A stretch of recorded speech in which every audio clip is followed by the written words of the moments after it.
Continuamos en Segovia es así, presentándoles ahora un libro. Se llama Negro sobre rojo. Su autor es segoviano y nos acompaña hoy en Segovia es así. Joaquín González Herrero, bienvenido. Muchas gracias. Bienvenido no solo a Segovia es así, también bienvenido a Segovia, porque sabemos que esta semana has venido aquí desde Bruselas con este claro objetivo, con el de presentar el libro. Entre otros motivos, a presentar este libro, aunque no soy personaje o persona extraña en Segovia, porque vivo en un sinvivir que es el vaivén. Vivo a caballo entre el rompeolas de todas las Europas, que es Bruselas, y este rinconcito del mundo, que es de los lugares más bonitos que conozco. Seguro que son muchos los segovianos que ya conocen a Joaquín González Herrero, también su labor, pero aprovechamos que le tenemos aquí para recordarles que es el consejero de la Oficina Europea de la Lucha Antifraude. ¿Mucho trabajo estos días? Pues la verdad es que las expectativas de que nos quedemos en el paro son bastante reducidas ante la carga que tenemos de trabajo y no hace falta hacer un esfuerzo de imaginación, porque la corrupción se ha convertido en los últimos 25 años en una de las grandes lacras y problemas que amenazan ese gran proyecto sueño al que llamamos democracia. Y no es solamente un problema europeo, es un problema español, es un problema al que debemos de hacer frente. Y últimamente en la Unión Europea, con renovadas energías, se ha cometido una estrategia que consiste no solamente en, miren ustedes, hagan el favor de acometer reformas, sino que desde Bruselas vamos a pedir, o estamos pidiendo a los países, díganme ustedes qué es lo que han hecho en concreto, cuántas personas han sido condenadas, los juicios, etcétera, etcétera. Por tanto, un paso más en la lucha contra la corrupción, que supone un compromiso basado en el sentido de la realidad y no en la retórica vacía. En el tema de la corrupción, ¿tenemos un consentimiento velado los ciudadanos? Bueno, se habla mucho de la corrupción y a renglón seguido, ¿verdad?, se coloca a los políticos. Yo no represento a la abogacía a los que defienden a los políticos porque no tengo por qué hacerlo, pero sí quiero decir que la clase política es bueno, pues el reflejo de la sociedad y no creo que sean ni mejores ni peores que el resto. Y cuando a determinados políticos se les vota en determinadas circunstancias y se repite el voto a determinados partidos, no hablo de España, estoy hablando de cualquier país que podamos poner como ejemplo, pues es que el problema no está en los políticos, sino en los que les votan. O lo que es lo mismo, que piensan los votantes que aquellos a quienes vuelven a votar han hecho o hicieron aquello indebidamente, pero que sin embargo los votantes hubieran hecho si hubieran estado en su lugar. Por tanto, el problema de la corrupción, que no pensemos que es un problema aislado, que se circunscribe a los profesionales de la política o a los que están encarnando cargos institucionales, sino que es un problema que envuelve a la sociedad entera. Trabajando a diario con este tema, está claro que dejarlo completamente de lado era complicado. Presentamos, como decíamos, un libro que se llama Negro sobre rojo. No es una publicación jurídica, como algunas otras que ya ha publicado Joaquín González Herrero. Es más que un poemario, decíamos, un poema largo, pero la corrupción es la protagonista, podemos decir. Forma parte del libro. En la medida en que la corrupción es la perversión de los principios morales, sí, pero va más allá de la corrupción política, va mucho más allá, porque es una reflexión en torno al ser y el quién del ser humano abstracto, al individuo no concreto, sino el ser humano, con mayúsculas, en un momento de cambio drástico en la civilización. Se ha dicho, yo creo que con razón, que asistimos al fin de una era. Incluso un filósofo en tono provocador ha escrito un libro, Fujiyama, que se llama El fin de la civilización. Estamos en el momento después de una era de nuestro tiempo. 2700 años después de la invención del abecedario, que nos permitió desarrollarnos y comunicarnos a través de un lenguaje simbólico escrito, asistimos a una revolución de proporciones similares, que es la revolución, por un lado, de la tecnología mediática y, en segundo lugar, la globalización, que ha representado el derrumbar los aranceles que caigan las fronteras económicas, pero sin embargo no que emerjan en compensación gobiernos para compensar esta situación. Y se crean, por tanto, todas las condiciones para que el mayor desbarajuste de la historia de la humanidad se convierta en protagonista. Y este desbarajuste afecta a lo esencial del ser humano, al que yo me permitiría decir que es un animal ético. Aristóteles dijo que era un animal que habla, en algún escrito o artículo corto he dicho que es un animal que produce basura, pero más en serio, aunque también pienso que es un animal ético. Y cuando este animal ético pierde sus autorreferencias, que son los valores morales, entonces cabe plantearse quo vadis homine.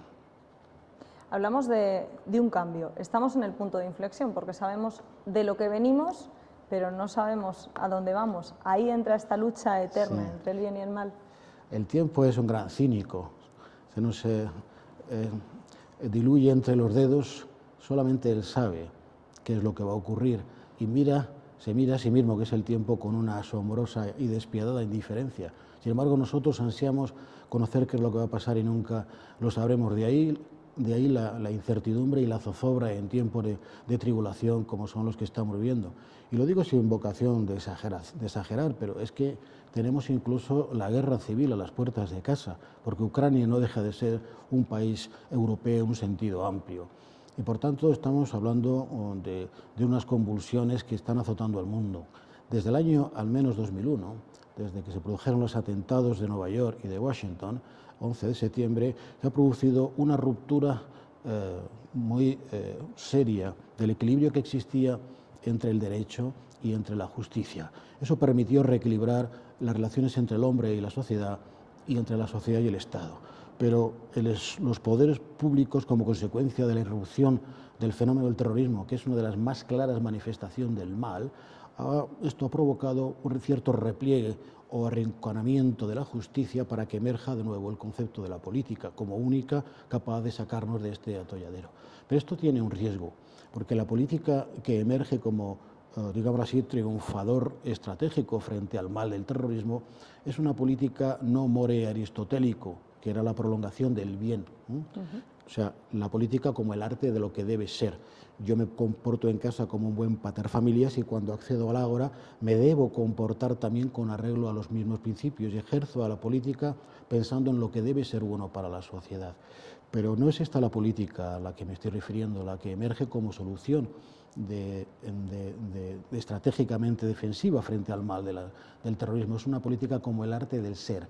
La política es lo que es el concepto que introdujo en el siglo XVI Vico y Maquiavelo y que está bien, o se puede entender que tiene sus ventajas, pero presenta riesgos, porque cuando no hay controles suficientes, el que ejerce el poder puede utilizarlo de una manera indebida. Y hay Guantánamos y otras cosas de las que podríamos hablar. Eso es lo que nos está pasando ahora, no tenemos un control suficiente sobre el poder, sobre la política. Yo soy un defensor de la justicia. Lo que digo ahora ante el público segoviano, ante mis paisanos, es algo que he escrito hace ya bastantes años y he reiterado como mensaje. Soy un incansable defensor de la justicia y de la lucha por la justicia, como ya el pensamiento alemán propugnara la lucha por el derecho. Este es un título, una obra magnífica de Jhering. Yo creo que sin justicia la sociedad se autodestruye, porque escrito está, y la historia lo demuestra, que todo poder que destruye sus mecanismos de autocontrol, aunque sea una paradoja, un juego de palabras, acaba autodestruyéndose. Lo que ocurre a revés, que esto es una especie de aporía, que el que quiere sobrevivir es el que tiene al mismo tiempo el poder para establecer sus propios autocontroles. Y esto es uno de los puntos de inflexión histórica acerca de cuándo hay más o menos poder. Habrá más o menos poder cuando es estable, a mi juicio, y será más o menos estable en función del grado de controles que se puedan instaurar. Yo creo que en los últimos años no son representativos de años donde la democracia triunfa basada en el control de la justicia, sino años en que la necesidad y la eficacia priman por doquier para alcanzar resultados y para adoptar mecanismos de seguridad frente a la amenaza del mal, que es el terrorismo. ¿Cómo tiene cabida toda esta situación de la que estamos hablando en el libro que ahora presentamos? Porque hablamos de personajes que representan, que históricamente han representado el bien y el mal. Sí, indudablemente. El mal es un concepto universal y absoluto, una idea producto de la imaginación humana que se encarna o que se representa simbólicamente mediante figuras, alegorías o formas más o menos esperpénticas o suavizadas que lo van a dar forma para que la visualización de esa idea nos permita mejor acceder a ella. Pero el mal existe sin necesidad de imágenes. Dicho lo cual, podríamos añadir que realmente hablar del mal automáticamente nos lleva a la idea de Satán, ¿no? A los demonios y toda la teoría relacionada con las imágenes, las formas del mal y toda la corte de tronos empíreos y de otras autoridades demoníacas que habitan el reino del Hades.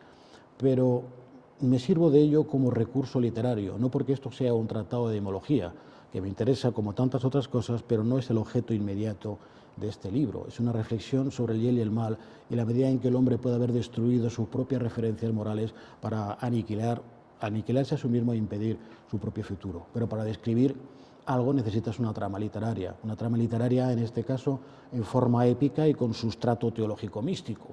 Y para ello me sirvo de una serie de personajes. Empezamos con el gran Satán, porque si iniciamos, y si me permites, pues cómo empieza el libro, pues dice: Satán, tras largo tiempo de espera, ansiando ejercer su poder sobre la tierra.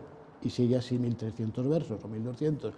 Y utilizo una serie de personajes en un diálogo entre ellos para hablar de una u otra forma cómo ven estos personajes el ser humano en estos momentos. Y aparecen los príncipes más esclarecidos y los lugartenientes de Satán, como también aparece el Todopoderoso y su Hijo, el Unigénito, como los arcángeles del cielo, empezando por San Miguel, y por supuesto el Papa y su, digámoslo así, lugarteniente, que es el prefecto de la doctrina de la fe. Por tanto, es un libro en forma poética que es, repito, apunta al formato de la épica, pero también es casi como un libro con contenido dramático por el diálogo, el debate, con una pequeña obra de teatro, en el que están discutiendo unos y otros realmente sobre nuestro futuro a la vista de lo que hemos hecho y deshecho. Sabemos que este es solo uno de los muchos trabajos, muchos libros en los que trabaja al lado de Joaquín González Herrero. ¿Qué es lo próximo que vamos a presentar?